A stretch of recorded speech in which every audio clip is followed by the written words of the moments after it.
Gue gak menemukan data seperti apa yang sempat ramai dibicarakan bahwa Indonesia adalah negara ketiga tertinggi yang mengidap fatherless atau ketidakhadiran ayah dalam pendidikan anak. Meskipun si ayah tersebut masih hidup bersama anak-anaknya, namun mereka tidak hadir dalam mendidik anak-anaknya secara proporsional atau ideal. Namun, bukan berarti Indonesia adalah negara yang baik dalam konteks kehadiran ayah dalam mendidik anak-anaknya. Karena dari data yang ada pada gua, bahwa 15 negara tertinggi kehadiran ayahnya dalam mendidik anak tidak ada nama Indonesia maupun negara-negara Muslim lainnya. Rata-rata negara-negara Eropa, Skandinavia, Australia, dan Amerika. Survei KPAI tahun 2015 menyebutkan bahwa kehadiran ayah dalam pendidikan anak di Indonesia masih tergolong mengkhawatirkan. Survei tersebut menyebutkan hanya separuh ayah, bahkan ibu di Indonesia yang memberikan waktu lebih dari 1 jam sehari kepada anak-anaknya untuk berkomunikasi, mendidik, dan lain sebagainya, termasuk bermain tentunya. Separuhnya lagi hanya memberikan waktu 1 jam. Dan hanya seperempat ayah juga ibu di Indonesia yang mengurus anaknya sendiri tanpa dibantu atau dialihkan kepada pembantu rumah tangga yang khusus untuk mengurus anaknya. Itu pun waktu 1 jam oleh seperempat orang Indonesia itu pun rata-rata digunakan untuk menemani anak-anaknya oleh ayah dan ibunya dalam konteks bermain, khususnya handphone. Karena gua duga orang Indonesia, baik ayah maupun ibu, telah memiliki kesadaran bahwa handphone benar-benar harus dikontrol. Ketika dimainkan oleh anaknya, khawatir mengakses video atau konten-konten termasuk permainan yang bernuansa pornografi atau tidak sesuai dengan tumbuh kembang anak. Artinya, di luar permainan handphone, ayah juga ibu merasa anaknya baik-baik saja. Tidak perlu dijaga, tidak perlu didampingi.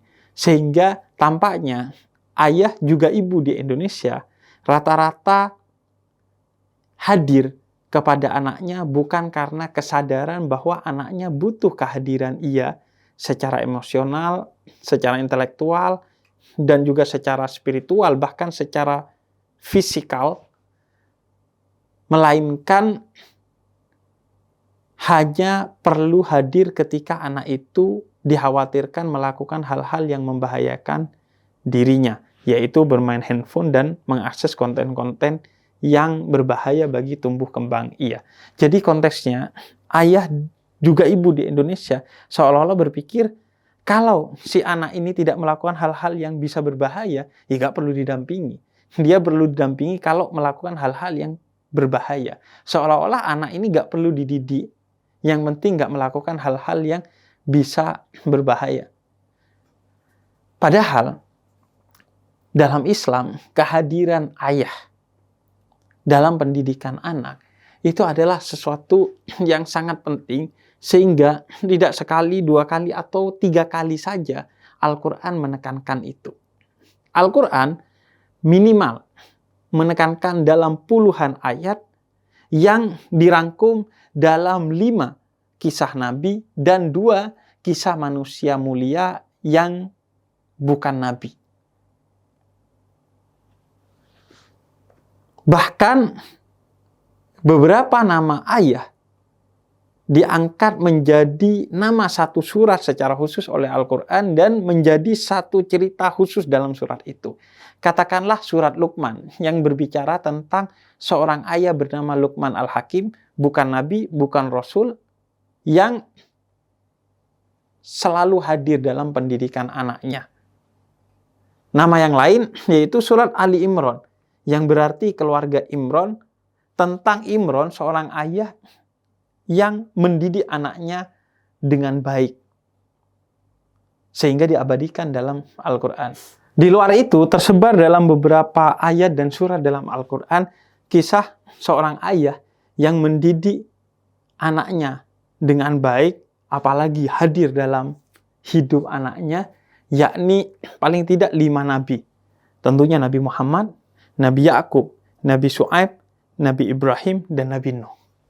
Ini menunjukkan bagaimana besarnya tuntutan dan tuntunan dari Al-Quran tentang kehadiran ayah dalam pendidikan anaknya.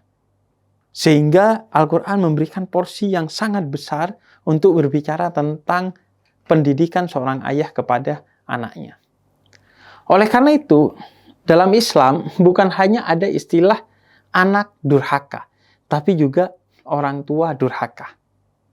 Namun ironisnya, yang seringkali diceramahkan dan diajarkan sebagai bagian dari doktrin Islam itu tentang anak durhaka kepada orang tua saja. Begitu juga dalam doktrin kebudayaan kita, dengan merujuk kepada kisah yang sangat populer tentang Malin Kundang, cerita rakyat yang berkisah tentang kedurhakaan anak kepada ibunya. Padahal orang tua, kata Nabi dalam salah satu riwayat kepada Abdullah bin Amr bin As yang diriwayatkan oleh Imam Muslim, bisa jadi orang tua durhaka kepada anaknya, yakni orang tua yang tidak memenuhi kewajiban kepada anaknya yang itu menjadi hak bagi anak-anaknya. Khususnya adalah seorang ayah. Karena ketika Sayyidina Umar ditanya oleh salah seorang anak, adakah orang tua yang durhaka kepada anaknya? Sayyidina Umar merujuk kepada 3 hal yang menjadi poin dari kedurhakaan orang tua kepada anaknya. Yang pertama, yaitu anak yang tidak mendapatkan pendidikan yang baik dari kedua orang tuanya. Yang kedua, anak yang tidak mendapatkan nama yang baik dari kedua orang tuanya. Ya masa nama merujuk kepada artis Korea? Ya gak ada masalah, tapi paling tidak tahu nama itu baik kandungannya, ada doanya. Jangan main-namain aja hanya karena Anda ngefans. Apalagi namanya Tony, nama panjangnya Syaitonir Rajim. Itu jelas orang tua yang durhaka, ngeprank anaknya dengan nama yang tidak baik. Dan yang ketiga, menariknya, merujuk kepada seorang ayah, yaitu ayah yang durhaka karena tidak memberikan seorang ibu yang baik kepada anaknya. Karena itu, orang tua itu adalah guru pertama bagi anak-anaknya. Dan guru adalah orang tua kedua bagi murid-muridnya. Karenanya, tugas pendampingan dan pengajaran bagi anak bukan pertama dan utamanya ada pada guru, tapi ada pada seorang ayah dan ibu. Khususnya dalam Islam seorang ayah, karena ayahlah yang diberi wewenang untuk menjaga keluarganya, yakni anak dan ibu bagi anak-anaknya. Karenanya dalam Al-Quran disebutkan ar-rijalu gawwamuna 'alan nisa. Seorang laki-laki adalah pelindung bagi perempuan dan nantinya anak-anak yang lahir dari perempuan tersebut yang merupakan istri dari seorang laki-laki tersebut. Karena itu kita ingin merujuk kepada beberapa ayat dalam Al-Quran tentang kisah para nabi maupun manusia mulia selain nabi, tentang bagaimana seharusnya orang tua, khususnya ayah, hadir dalam kehidupan anaknya sebagai teladan, sebagai pendidik, sebagai pembimbing, dan lain sebagainya. Pertama, merujuk kepada kisah Nabi Ibrahim, Nabi Nuh, dan Luqman Al-Hakim dalam Al-Quran. Seorang ayah juga seorang ibu harus selalu hadir bagi anak-anaknya dalam mengajarkan keimanan dan ketakwaan kepada anak-anaknya. Agar kelak ketika ia telah dewasa, ia bisa memilih iman dan agamanya secara berdaulat dan tepat. Dan ketika mereka ibadah, ibadahnya bukan karena warisan, sebagaimana agamanya bukan karena warisan, tapi karena ia pilih secara berdaulat dan ia jalankan dengan pengetahuan yang maksimal, sehingga ketika ia sholat misalnya, ia bisa khusyuk karena ia tahu apa makna sholat, bukan hanya tahu tentang bagaimana cara sholat. Dan itu adalah tugas kedua orang tua. Kedua, merujuk kepada kisah Luqman Al-Hakim dan Nabi Nuh, seorang anak harus dipanggil oleh orang tuanya dengan panggilan yang indah dan berbasis kepada cinta dan kasih sayang. Jangan seorang anak dipanggil dengan panggilan yang buruk. Misalnya, anak setan lu. Emangnya kalau udah gitu bapak dan ibunya bukan setan. Dan juga dengan penuh kelembutan, bukan sekedar panggilan dari mulut, tapi panggilan dari hati yang penuh kasih, sayang, dan cinta. Ketiga, merujuk kepada kisah Nabi Muhammad dan Luqman Al-Hakim dalam Al-Quran, yakni seorang ayah dan ibu harus selalu terdepan dalam menasehati anak-anaknya dalam segala hal, termasuk hal-hal yang kecil, yakni cara berpakaian yang sopan dan sesuai dengan tuntunan agama. Namun ditegaskan di beberapa ayat agar nasihat-nasihat itu disampaikan dengan kata-kata yang lembut, dengan kata-kata yang penuh cinta, tidak dengan kata-kata yang menimbulkan kesan diskriminatif kepada anak, apalagi keras kepada anak, karena pastilah pendidikan itu tidak akan diterima dengan baik oleh si anak. Yang keempat, merujuk kepada kisah Nabi Ibrahim, Yakub, dan Nabi Nuh. Seorang ayah dan juga ibu harus senantiasa mendoakan anak-anaknya untuk kebaikan anak-anaknya di dunia dan di akhirat kelak. Karena doa terbaik dari seorang anak adalah doa ayah dan ibunya. Yang kelima, merujuk kepada kisah Luqman Al-Hakim, seorang ayah dan ibu harus selalu hadir dalam mengasah jiwa sosial dan kepemimpinan bagi anak. Sehingga si anak bisa tumbuh sebagai orang yang memiliki solidaritas sosial dan mampu menjadi leader, pemimpin dalam kebaikan bagi circle-nya. Agar tidak lagi ada anak-anak yang justru menjadi leader untuk kemaksiatan, yang selalu mempengaruhi circle-nya dalam kemaksiatan, dan tidak ada lagi anak-anak yang berjiwa individualis yang tidak peduli kepada nasib teman-temannya. Keenam, merujuk kepada kisah Nabi Syuaib, seorang ayah dan ibu juga dibebani tanggung jawab untuk hadir bagi seorang anak guna mendapatkan atau menemukan jodohnya. Namun, bukan untuk memaksa anak itu memilih jodoh sesuai dengan keinginannya, tapi mencarikan jalan, mencarikan peluang untuk si anak itu menemukan jodohnya sendiri yang sesuai dengan kriteria dia. Dan ketika ia telah bertemu dengan jodoh yang sesuai dengan kriterianya, dan jodoh itu meskipun tidak kaya, tidak rupawan, tidak datang dari keluarga yang darah biru, tapi ia memiliki agama yang baik, maka Islam mengajarkan sudah sepatutnya orang tua tidak menghalang-halangi, tapi merestui anaknya untuk menikahi jodoh pilihannya selama jodoh itu adalah orang yang baik dalam pandangan agama dan dalam pandangan masyarakat pada umumnya tentang nilai-nilai norma dasar pada masyarakat. Yang ketujuh, sebagaimana kisah Nabi Nuh yang begitu mencintai anaknya, seorang ayah juga ibu harus selalu mengkhawatirkan keselamatan anaknya, utamanya di akhirat dan juga di dunia. Jangan lagi seorang ayah, juga ibu, kemudian acuh tak acuh kepada anaknya. Biarin aja, ntar juga kalau udah maghrib dia balik. Biarin aja, dia udah dewasa, bisalah menjaga dirinya sendiri. Enggak, seorang ayah dan ibu harus selalu bersikap hadir dalam mengkhawatirkan anak-anaknya, betapapun anaknya udah dewasa. Enggak apa-apa membiarkan anaknya pergi untuk menikah, untuk merantau, untuk sekolah, tentu itu baik.